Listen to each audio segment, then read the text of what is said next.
This teeny tiny little thing is supposed to be the most reference class thing you can put in your ears. Let's talk about it.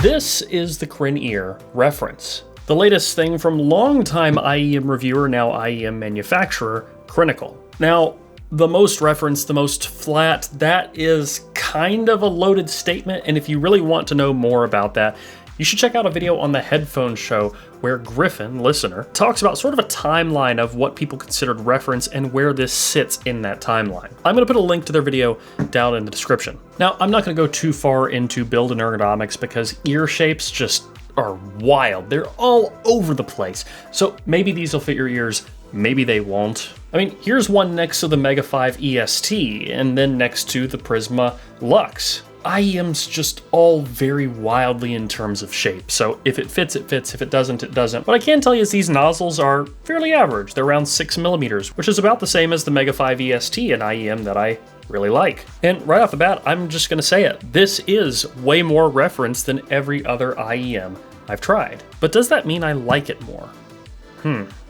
That's tough. I mean, you'll notice that a couple of the IEMs I really enjoy, which here, Mega 5 EST and the Prisma Lux, are both a little bit V-shaped, maybe more U-shaped, but they have a bit of extra bass and a bit of extra on the upper treble.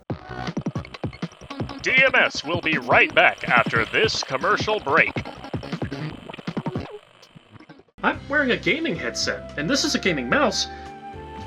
Oh, it's our sponsor, Delta Hub. Honestly, this isn't just for gamers, this is for anyone who is using a computer. Ergonomics matter a lot. It's estimated that 400 million people globally suffer from carpal tunnel syndrome, and this is something that can help with that. This won't affect everybody, but it has affected me. These were designed with a carpal tunnel surgeon, and the results show. Carbio 2.0 comes in at a lot of options. Different sizes, you can change these pieces out very easily. It slides super easily on my desk, and it didn't take super long to get used to it. After that, I don't feel like I can live without it. Seriously, if you guys are spending a lot of time at your computer using a mouse and you're already willing to spend a lot of money on your headphones or your speakers, your DAC amp, maybe your graphics card, spend a little bit on your ergonomics. The wrist will thank you later. You can go to deltahub.io/DMS or the link in the video description, or use code DMS15 for 15% off your next order. Thank you to Delta Hub for sponsoring my better wrist health and this video. We now return to DMS.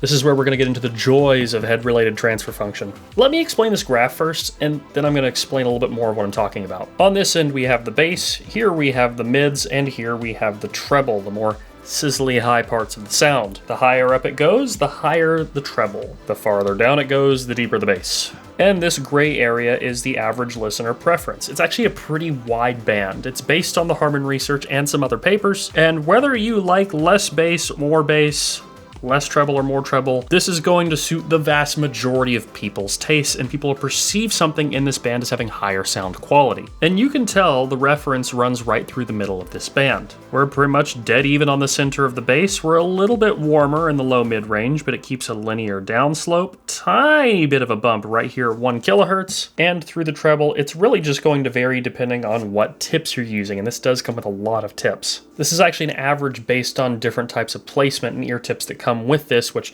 I'll show the actual variation map of that in a moment, but this comes with standard bore ear tips, shorter bore ear tips, short wide ear tips, and then some foams. Or you could do what I do and put coffee tips on them. These are the same ones that I like with the Mega 5 EST. So what I was saying, most people's hearing peaks somewhere between 3 kilohertz and 2 kilohertz. Since mine is a little bit closer to 2 kilohertz, that means my brain is expecting a slope that's going to peak around here and then start to roll off. And as a result of that, frequencies in this range are a bit more elevated for me than they would be for someone whose ear gain peaks around 3 kilohertz. What this means is for this IEM to sound really neutral to me, it needs a little bit more of a recess right here. And if I EQ in that tiny little recess, if I just take a bit of a scoop right there out of this frequency response, this sounds damn near perfect.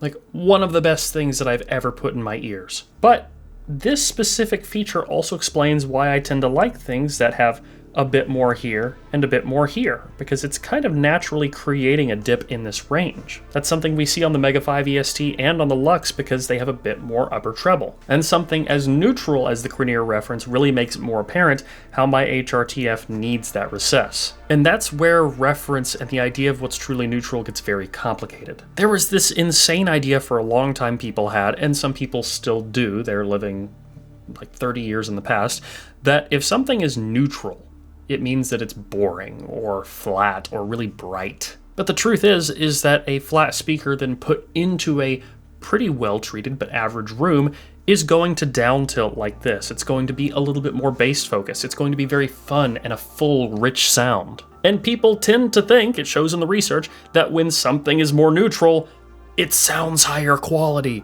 It sounds more detailed and more exciting. And to echo something that listeners said that still holds very true, if you think neutral sounds boring and bright and dumb, you probably just haven't ever actually heard neutral. I know this is a bit more of a rant around the ways in which people perceive audio, but this is a great product. The things I say about it in this review don't affect whether or not it's good, and there's plenty of people already talking about how great this thing is. But the thing that really makes it good is shining more of a spotlight on these features, like this for my hearing.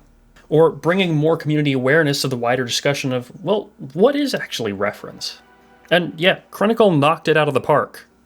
Which, let's be honest, given the guy who's measured thousands of IEMs, it's really not surprising. Does that mean you'll love it? Not necessarily. You might or you might not. It depends on if this is going to line up with your HRTF. If it does, you're one of the lucky people that's able to experience without EQ one of the most neutral things on the planet. And if it doesn't line up with your HRTF and you're in my shoes, you either have to do a small amount of EQ to it or find something that matches your HRTF a little bit better. This really doesn't need to be a long discussion, so I'm going to wrap it up here. Cranial reference, good. Is it better or worse than things like the Mega 5 EST? That's a loaded question and it all depends on your ears.